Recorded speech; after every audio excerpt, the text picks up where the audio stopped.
Ladies and gentlemen, welcome back to the History Cloak channel. I'm Mr. McGee. Now, I know it's been a hot minute since the last video was put out, but as anyone knows who's followed this channel, sometimes things happen and the next video gets delayed because, sometimes that's life. But guess what? I'm back and the Yom Kippur War video is finished. So we'll finish up that war, and then if you wait till the end of the video, I'll talk about what we're going to do next as we are continuing to look at the history of conflict between Israel and its Arab neighbors. So, without further ado, let's begin. War number 3, the Yom Kippur War. Now, we are fast forwarding to 1971. There's a new president of Egypt, Anwar Sadat. Now, Anwar Sadat has been calling for Israel to go back to its pre-1967 borders. Israel has said, no, we're not going to do that because you guys keep on trying to annihilate us. So the Golan Heights makes a buffer zone between Israel and Syria. The West Bank is a buffer zone between Israel and Jordan. And the Sinai Peninsula is a buffer zone between Israel and Egypt. Are you catching a theme here in terms of buffer zones? So even though Anwar Sadat has said that Israel should give all this up, Israel's basic argument is, if you're not willing to sign a treaty of peace and admit that we have a right to exist, why would we give up safety zones, buffer zones between us and all the countries that want to annihilate us? So because they couldn't reach an agreement, Anwar Sadat was saying that war was inevitable in 1971. In 1972, he issued statements saying that war was inevitable. In 1973, he issued statements saying that war was inevitable. It kind of just seemed like posturing, but nobody realized that in 1973, Egypt and Syria would launch a surprise attack on Israel. Now, I know a bunch of people are saying out there, whoa, wait a second. Did you say they launched a surprise attack on Israel? How's that even possible? Surely Israel would be prepared for that.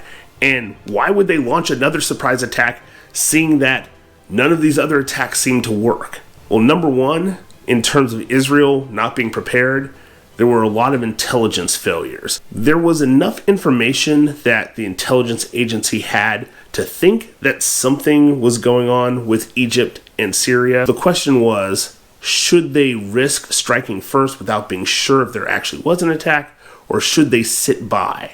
And so there's a lot of indecision for Israel. In terms of the Arab countries, why would they launch another attack again? Remember what I said in an earlier video? This is not so much, when it comes to the Arab countries, a war over land as much as this is religion.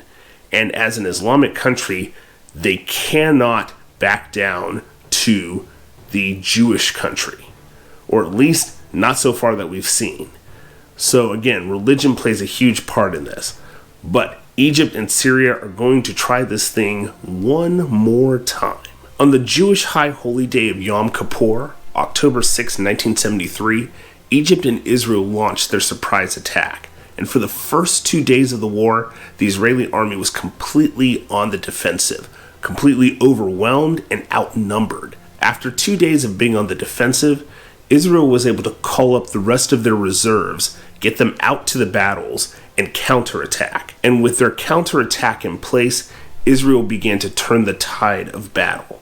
And when I say turn the tide, I mean they made it to within shelling distance of Damascus, which is the capital city of Syria. They also made it to the Suez Canal, ironically enough, after that 1956 war. They made it during a surprise attack against them. They made it to the Suez Canal and were stationed near Cairo, the capital of Egypt. Now, they did not take Cairo and they did not take Damascus. That would have been a nightmare of capturing and having to control 2 Arab capitals. That might have brought more Arab countries who had been supporting this invasion financially and giving troops to Syria and Egypt. This might have pushed all those Arab countries over the top. So Israel, after looking at possible annihilation, they're able to turn the tide of war, push Egypt and Syria back, and then they sign a ceasefire brokered by the United States. In the aftermath of the ceasefire, Egypt is kind of on this weird teeter-totter. On one hand, they were humiliated again by Israel because Israel made it almost to Cairo, and they weren't able to defeat Israel. On the other hand, Egypt was able to save face with their people and the Arab countries around them because they were winning for the first 2 days of the Yom Kippur War. Because they were winning on the first 2 days, they had punctured the balloon of invincibility, the idea that there was no way that Israel could lose, because Israel was losing for the first 2 days. So that built some confidence for Egypt and it allowed them to save face even in the face of another loss. Now, I would say that, honestly, if confidence for you is, hey, we lost, but not as badly, you're probably not on good footing. But for Egypt, considering the footing they had been on before, with loss after loss after loss, this felt like a win, and it gave them some negotiating power for the Camp David Peace Accords in 1979. By the way, the Camp David Peace Accords in 1979 will be historic. Basically, Israel gets what they want, which is Egypt finally acknowledges that they're a country and that they have the right to exist. In return, Israel gives back the Sinai Peninsula to Egypt. Anwar Sadat, by the way, is still president at this time. So, the Yom Kippur War, in some ways, again, you still have the anti-Semitism of the Arabs. You still have Israel having to defend for its life. But this finally leads to negotiations. Egypt acknowledges that Israel has the right to exist. Israel gives back the Sinai Peninsula that they won in the 6 Days War. And that peace accord has held to this day. Side note, by the way, 2 years later, Anwar Sadat would be assassinated by Islamic Jihad, which is a terrorist group. Most people believe he was assassinated because he signed that peace treaty with Israel. Congratulations, everybody. You have made it through the Sinai Peninsula crisis, the 6 Day War, and the Yom Kippur War. Hopefully, this is helping you to better understand what is going on in the Middle East today with Israel and the Arab countries and the terrorist groups that are out there. From this point forward, we are going to be doing some hop, skipping, and jumping, taking a look at the PLO and Hamas and Israel as we make our way through the 1980s, moving closer to today.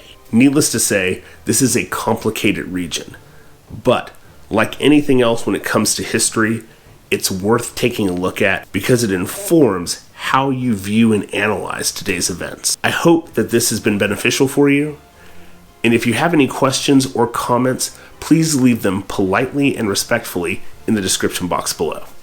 I'm Mr. McGee. Take care.